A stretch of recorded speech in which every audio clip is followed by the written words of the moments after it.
Assalamualaikum warahmatullahi wabarakatuh. Halo teman-teman semuanya, selamat datang di video pembelajaran kami.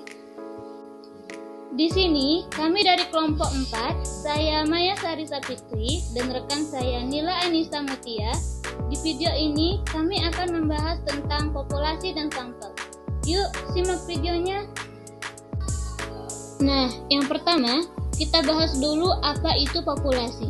Populasi dapat diartikan sebagai keseluruhan elemen dalam penelitian, meliputi objek dan subjek dengan ciri-ciri dan karakteristik tertentu. Jadi, pada prinsipnya, populasi adalah semua anggota kelompok manusia, binatang, peristiwa, atau benda yang tinggal bersama dalam suatu tempat secara terencana menjadi target kesimpulan dari hasil akhir suatu penelitian. Salah satu ahli juga telah mengemukakan pengertian dari populasi ini. Salah satunya yaitu Nazir. Nazir mengemukakan populasi sebagai kumpulan dari individu dengan kualitas serta ciri-ciri yang telah ditetapkan. Nah, jadi populasi dalam arti karakteristik yaitu satu orang pun dapat digunakan sebagai populasi karena satu orang itu mempunyai berbagai karakteristik. Misalnya gaya bicaranya, disiplin pribadi, hobi, cara bergaul, dan lain sebagainya. Nah, selanjutnya yaitu macam-macam populasi. Jadi, populasi dapat diklasifikasikan menjadi 3 jenis, yaitu berdasarkan jumlah populasi, berdasarkan sifat populasi, dan berdasarkan perbedaan lain. Yang pertama yaitu populasi berdasarkan jumlahnya. Ini juga terbagi menjadi 2, yaitu populasi terbatas dan populasi tak terbatas. Populasi terbatas disebut juga populasi terhingga, yakni sumber data yang jelas batas-batasnya secara kuantitatif karena memiliki karakteristik yang terbatas. Kemudian yaitu populasi tak terbatas, disebut juga populasi tak terhingga, yakni sumber data yang tidak dapat ditentukan batas-batasnya, sehingga tidak dapat dinyatakan dalam bentuk jumlah secara kuantitatif. Kemudian selanjutnya yaitu populasi berdasarkan sifatnya.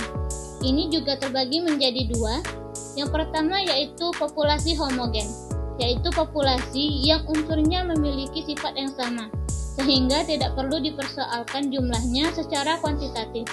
Kemudian yang kedua yaitu populasi heterogen, adalah populasi yang dalam unsurnya terdapat sifat variasi, sehingga ada batasan baik secara kuantitatif maupun secara kualitatif. Nah, kemudian yang terakhir yaitu populasi berdasarkan perbedaan lain.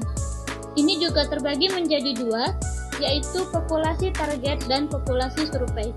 Populasi target adalah populasi yang ditentukan sesuai dengan yang tertera dalam masalah penelitian. Kemudian populasi survei adalah populasi yang terliput di dalam penelitian yang sedang dilaksanakan.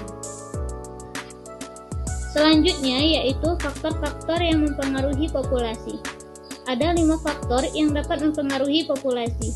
Yang pertama yaitu natalitas atau angka kelahiran. Angka kelahiran atau natalitas adalah besarnya populasi dalam satuan ruangan atau unit. Kemudian yang kedua yaitu mortalitas atau angka kematian. Mortalitas adalah angka kematian dalam satu populasi. Mortalitas menjadi perhitungan berapa jumlah individu yang mati dalam jangka waktu tertentu. Kemudian yang ketiga yaitu densitas atau kepadatan.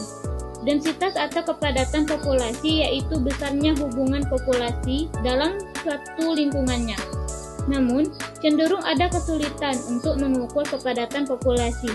Sulitnya mengukur kepadatan populasi disebabkan karena organisme tidak tersebar merata.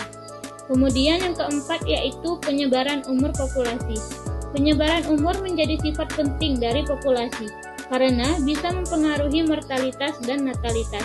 Kemudian yang kelima yaitu perluasan populasi. Perluasan adalah proses keluar masuknya individu dan anaknya dari zona populasi.